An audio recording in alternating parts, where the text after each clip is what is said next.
అదొక ఊరు. ఆ ఊర్లో తండ్రి కుమారుడు ఉన్నాడు. కొడుకు యాజ్ యూజువల్గా బీటెక్ చేస్తున్నాడు. వదిన నాన్నగారిని అడిగాడు, నాన్న నాకు కొన్ని ప్రశ్నలు ఉన్నాయి, ఒక ప్రశ్న మాత్రం అడుగుతా, ఈరోజు నువ్వు జవాబు చెప్పు అన్నాడు. సరే చెప్తాను లేరా అన్నాడు. అప్పుడు ప్రశ్న ఇలాగన్నాడు, నాన్న భూమి మీద చాలా శక్తి కలిగింది ఏంటి అని అన్నాడు. ఆ నాన్నగారు చాలాసేపు ఆలోచించి ఇలాగ చెప్పాడు, ఏం లేదురా, పంచభూతాలు ఉన్నాయి కదా, దాంట్లో అగ్ని, ఫైర్. ఎందుకంటే దేన్నైనా తగలబెట్టేస్తుంది. అది మనుషులను తగలబెడుతుంది. మనిషి చివరిసారిగా భూస్థాపన చేయని వాళ్ళు ఆయన తీసుకుని వెళ్ళి కాల్ చేస్తారన్న సంగతి నాకంటే మీకు బాగా తెలుసు. అది మనిషిని తగలబెడుతుంది, ఇళ్ళు తగలబెడుతుంది, ఫ్యాక్టరీలు తగలబెడుతుంది, ఊర్లు తగలబెడుతుంది. చివరికి నీ దగ్గర డబ్బులు ఉన్నాయనుకో, కరెన్సీ మన దగ్గర ఉంటుంది కదా, ఇది వేసినా కూడా తగులుకుంటుంది, పేపర్ వేసినా తగులుకుంటుంది. దానికి ఏం పక్షపాతం లేదు. అయ్యో ఇది డబ్బులు కదా, కొద్దిసేపు ఆగిపోదాంలే, డబ్బులు తీసుకుందాం, తర్వాత కావాలంటే కాలు పెడదామని అనుకోదు. పిల్లలు వచ్చిన అలాగే చేస్తుంది, పెద్దలైనా అలాగే చేస్తుంది, చనిపోయిన వారిని తీసుకెళ్ళినా అలాగే చేస్తుంది. కనుక దానికి ఏం పక్షపాతం లేదు. అలా చాలా క్రూరమైంది. అందుకే పంచభూతాలు, భూతాలని ఎందుకన్నారంటే పక్షపాతం లేనివి. దాంట్లో అగ్ని దగ్గరికి వెళ్ళి అడిగాడు అంటే ఈ కుర్రోడు యవనస్తుడు, అగ్ని అగ్ని నువ్వు ఇంత చాలా శక్తిని, చాలా పవర్ఫుల్ అంటే దేన్నైనా నువ్వు గాలి చేస్తావు, డబ్బులు కూడా గాలి చేస్తావు అంటే చివరికి మనుషులు కూడా గాలి చేస్తాను, నేను చాలా పవర్ఫుల్లే, కానీ ఏం చేస్తావు, నా బలమంతా తగ్గిపోద్ది ఎప్పుడంటే నీళ్లు పోస్తారు నా మీద, కనుక నీళ్ళే చాలా పవర్ఫుల్, నేను కాదా అన్నాడంట. అప్పుడు యవనస్తు నీళ్ళ దగ్గరికి వెళ్ళి అడిగాడు, నీళ్ళు మీరు చాలా పవర్ఫుల్ అంటున్నాయి, పవర్ఫుల్ తెలియదా నీకు? వరదలు వచ్చినప్పుడు భద్రాద్రి గిద్రాద్రి అంతా మునిగిపోద్ది, మేమంటే ఏమనుకున్నాం? కరకట్టలు గిరకట్టలని మునిగిపోతే తెంపి మనుషుల మీదకి మేము వచ్చేస్తాం, చాలా పవర్ఫుల్. మీరు చాలా పవర్ఫుల్ అంట, టూ మచ్ పవర్ఫుల్. కానీ ఏం చేస్తాం, మమ్మల్ని కూడా సూర్యకిరణాలు ఆవిరేటట్లు చేస్తాయి, కనుక సూర్యకిరణాలు, సూర్యుడు చాలా పవర్ఫుల్ అన్నాడు. అప్పుడు యవనస్తుడు సూర్యకిరణాల దగ్గరికి వెళ్ళి అడిగాడు సూర్యుడిని, సూర్యుడా నువ్వు చాలా పవర్ఫుల్ అంటే నీళ్లను కూడా ఆవిరేటట్టు చేస్తావంట. ఎన్ని నీళ్లున్నా కూడా వేసవికాలం వచ్చేటప్పటికి అందులో కోల్ బెల్ట్ అట్లాంటి దగ్గర ఉడికి ఆవిరైపోతూ ఉంటుంది, ఆవిరైపోతుంది. నువ్వు చాలా ఆవిరేటెడ్ చేస్తావంట. మరి ఏమనుకున్నావు, నేను చాలా పవర్ఫుల్, ఆవిరేటెడ్ చేస్తా. కానీ ఏం చేస్తావు, నా కిరణాలు కూడా కొన్నిసార్లు మేఘాలు వచ్చి అడ్డుకుంటాయి అనుకో, నేను ఏం చేయలేని, చీకటి అయిపోతుంది. మేఘాలు చాలా పవర్ఫుల్. నిజం, ఆ మేఘాలు చాలా పవర్ఫుల్. అప్పుడు మేఘాలను పోయి అడిగాడంటే యవనస్తుడు, మేఘాలు మీరు చాలా పవర్ఫుల్ అంటేనే సూర్యుని కూడా మీరు ఆపుతారంట. మరి ఏమనుకున్నాం మేమంటే చాలా టూ మచ్ పవర్ఫుల్, సూర్యుడు కూడా మాకు అసలు లెక్కే లేదు తెలుసా. మేము ఒక్కసారి పోయినామంటే 2-3 రోజులు తుఫాను వచ్చింది అనుకోండి, సూర్యుని కూడా చూడకోకుండా మనుషులు ఉంటారు. కొన్నిసార్లు 6 రోజులైనా సూర్యుడు కనిపించినంతగా మేము కమ్మేస్తాం. సూర్యుని కమ్మే శక్తి మాకు మాత్రమే ఉంది, మేము టూ మచ్ పవర్ఫుల్ అన్నారంట. అప్పుడు మేఘాల దగ్గరికి వెళ్ళి అడిగితే, మీరు చాలా పవర్ఫుల్ అని చెప్పేశారు కదా, మరి ఏం చేస్తాం, మాకు కూడా బలహీనత ఉంది కదా, మేము అటు ఇటు కదిలేటప్పుడు మాకు కూడా అడ్డం వస్తాయి. అవేంటంటే పర్వతాలు, అవి టూ మచ్ పవర్ఫుల్, హిమాలయ పర్వతాలు.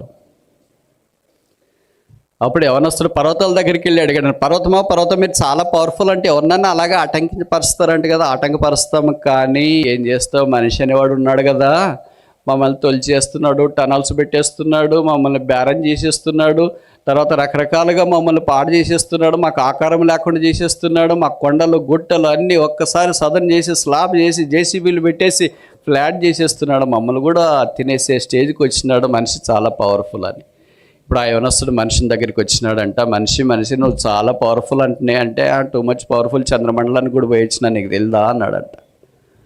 అవును చాలా పవర్ఫుల్, నేను చాలా పవర్ఫుల్, శక్తి కలిగిన వాడిని. ఎప్పటిదాకంటే కరోనా వచ్చేదాకా పవర్ఫుల్ అని.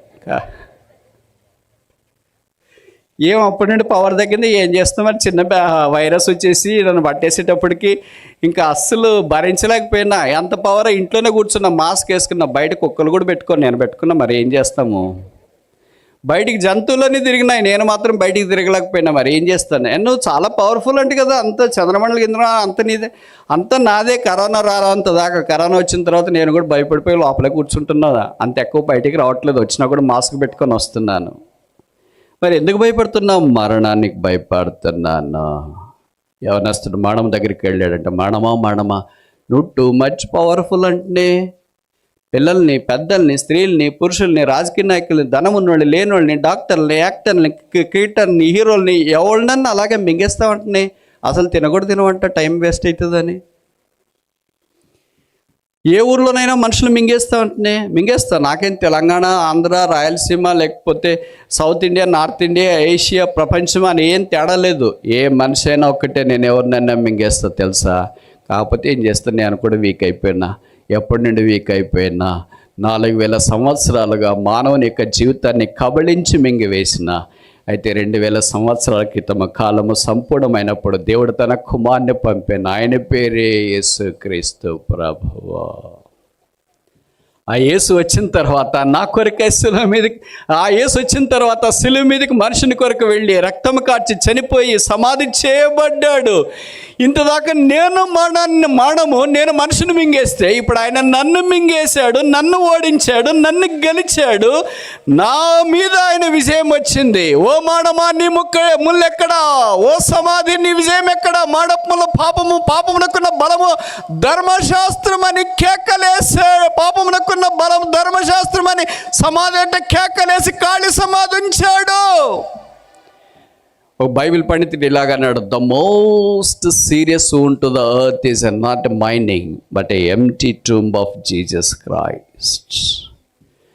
భూమండలానికి ఉన్న భయంకరమైన గాయం ఏంటంటే మైనింగ్ కాదు, యేసు యొక్క ఖాళీ సమాధి. ఆ ఖాళీ సమాధి చూసినప్పుడంతా మనుషునికి ఏం గుర్తొస్తుందంటే, యేసునందు విశ్వాసం ఉంచిన వారి యొక్క సమాధులు కూడా ఒక దినాన ఖాళీగా చేయబడతాయి. యేసుతో పాటు ఉండటానికి వారంతా లేపబడతారు. సదాకాలం వారు పరలోక రాజ్యంలో ఉంటారనే శుభప్రదమైన నిరీక్షణలోనికి యేసుక్రీస్తు మానవుని తీసుకుని వస్తున్నాడు.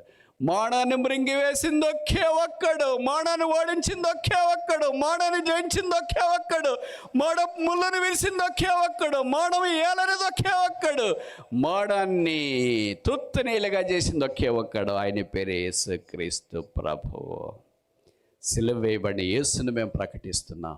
ఆ సిలువ ద్వారా పాపాత్ములైన మానవులకి క్షమాపణ ప్రాప్తింపచేసి మనిషినికి భౌతికమైన మరణం మాత్రమే కాకుండా, అంటే ఇప్పుడు ఒకవేళ యేసుప్రభు రాకడ ఆలస్యమైతే భౌతికమైన మరణం, ఒకవేళ యేసుప్రభు ఈ దినానే వస్తే భౌతికమైన మరణం లేకుండా పరలోక రాజ్యంలో దేవునితో పాటు ఉండే సదా ఆశీర్వాదంలోనికి మనం కొనిపోబడతాం. భౌతికమైన మరణం అందరికీ తప్పదు. బైబిల్లో రాయబడింది, మనుషులు ఒక్కసారి మృతి పొందవలని నియమించబడి ఉన్నది, అటు తర్వాత తీర్పు జరుగును.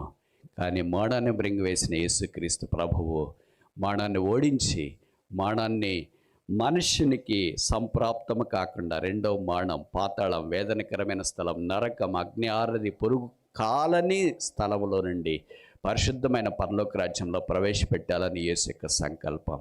ఈ సిలువ వేయబడిన యేసు ద్వారా కలిగే ఆశీర్వాదమైన క్షమాపణ నీకొద్దా? జవాబేంటి?